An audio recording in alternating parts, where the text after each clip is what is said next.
Howdy, folks. High value DMD. Don't just give me your subscription, but please let me earn it. Let me earn your like and let me earn your comment. I just got off work and I've been doing some thinking. I want to come on here and make a video. The title, you're probably wondering, who does this guy think he is? He says, oh, he has a piece of David Goggins in him. Well, I had quite the journey becoming a dentist and who I am today. And I have been reading David Goggins' book, Never Finished. And I'm not somebody that reads casually. I haven't casually read a book in years. I've been studying for so long and doing academic reading, and I don't like to read. I like to listen and watch. But my friend gave me this book 2 years ago, and I just said, you know what? I have time right now before I start my oral surgery training. I'm going to read this book. And a lot of the principles that David Goggins puts into words, I didn't quite realize, like, I also am practicing those principles in my life. And I have not suffered an ounce of what David Goggins has suffered. I have not achieved even anything close to what David Goggins has accomplished, in my opinion. I've graduated as a dentist. That's a huge accomplishment in my life. But David Goggins, he served in the Air Force. He lost 100 pounds to become a Navy SEAL. He went through Navy SEAL BUDS training 3 times before he finally became a Navy SEAL. He ran ultra marathons after the military, and he's a smoke jumper, putting out fires in the forest, and he's an amazing person. And I'm not even in the conversation with him, but essentially he has used pain and suffering to propel him through life, to help him to accomplish things in life. And if I'm honest with myself, I have allowed pain and experiences in my life and anger to get me where I am today. And I think it's good to channel some of those things and to use those things for positivity. But you have to be careful not to allow them to consume you. I've been pissed off for a long time. A big thing for me is, and I wasn't even close to being as impoverished as David was. But I felt financial insecurity in my life. And there were moments where that was pointed out specifically. And that's a subject for another video. But I can point to where I felt like the poor kid. I felt like I didn't have enough. I can point to that exact moment, and my whole life from then on out was to push myself to be something greater and bigger, to be the doctor that I saw in the community. I wanted to be that. I used every single annoying teacher that got onto me because I was an outgoing person. Every person that decided to be disparaging towards me because they were jealous of how secure I was in myself and how they said disparaging remarks towards me. They tried to put me down because they saw that I was smart and that I wanted to succeed, that I had drive. I used those people to push me forward. I used those people to double down on what I wanted to do. All of the professors in college, I saw them as roadblocks. I didn't always see them as inspirations, but every hard homework assignment that they put in front of me, every tough test question, just an unduly thing in my way. Like, it's just another roadblock in my way that was trying to prevent me to get to be a dentist, to be successful, to make money. Being rejected from dental school and feeling as if I was inadequate and they didn't want me. made me double down on who I was. Not to say I didn't doubt, not to say I didn't have slumps and low periods, just like David did. But at some point I had to harden my mind and embrace the suffering. The time that I got broken up with in college, completely just my world shattered already. I used that. I used like all the nights and the days spent studying for hours and hours instead of going out and having fun.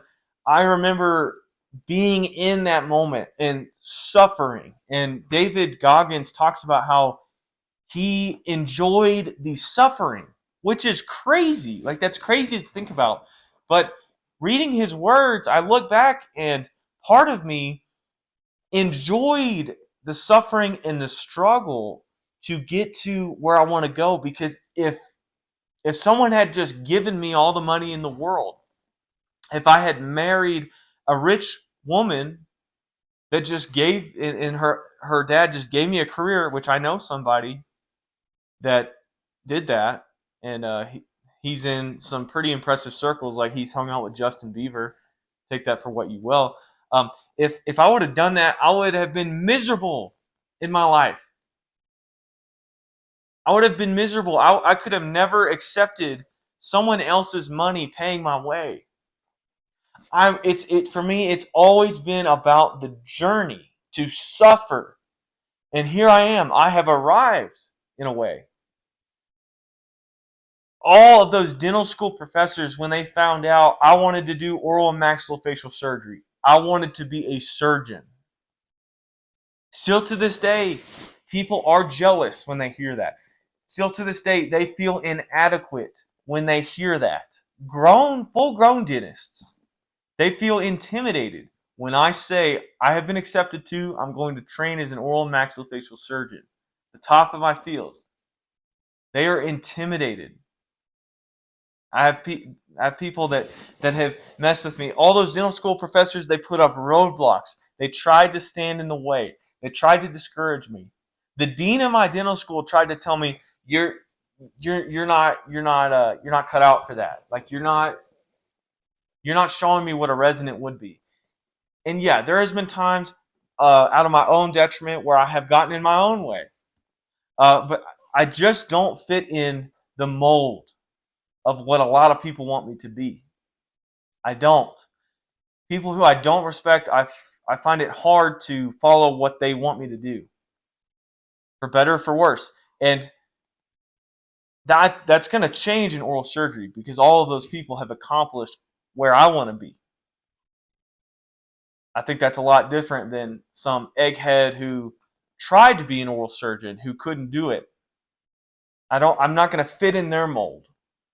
Okay? But the hyper successful people who understand the suffering and the struggle, who have been through it, I am going to respect them and I'm going to fall in line. I'm off on a different tangent.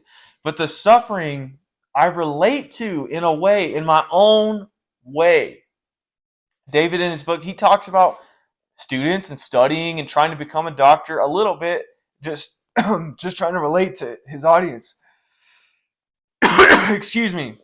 He's trying to relate to his audience. After he finished his ultra marathons, he would just sit and bask in the suffering of what he accomplished. And that's part of what it's going to take to become an oral surgeon, is to accept, embrace, crave more suffering. And you have to be careful because it requires balance in your life. It requires balance to push you forward, to let your past and your failures and all of these skeletons in your closet push you forward. But you also need to understand and recognize what is here and now, your loved ones around you, your family around you, to enjoy and spend time with them. I will probably make some updates on this book as I go through it and I finish it. But it speaks to me. It speaks to me. My past is driving me. And I used to have different reasons why I'm doing what I want to do. I've had uh, less than noble reasons why I want to do what I want to do. And right now, what is truly, truly driving me is providing for my family, being a man that my wife, my future wife, wants to be with, to be the man that my kids will want to look up to be the man that my parents will be proud of, and they are already proud of me. To be the leader of my whole greater family, that is driving me. But also that suffering, that shared suffering of my co-residents that I will meet and go through that challenge with, the accomplishment at the end of that, and all of those doubters and people that hate me, that honestly hate me and want to see me fail, those people are driving me. David Goggins uses those people. He's used all of the negative comments, all of the hate that he endured as a child, and he uses that.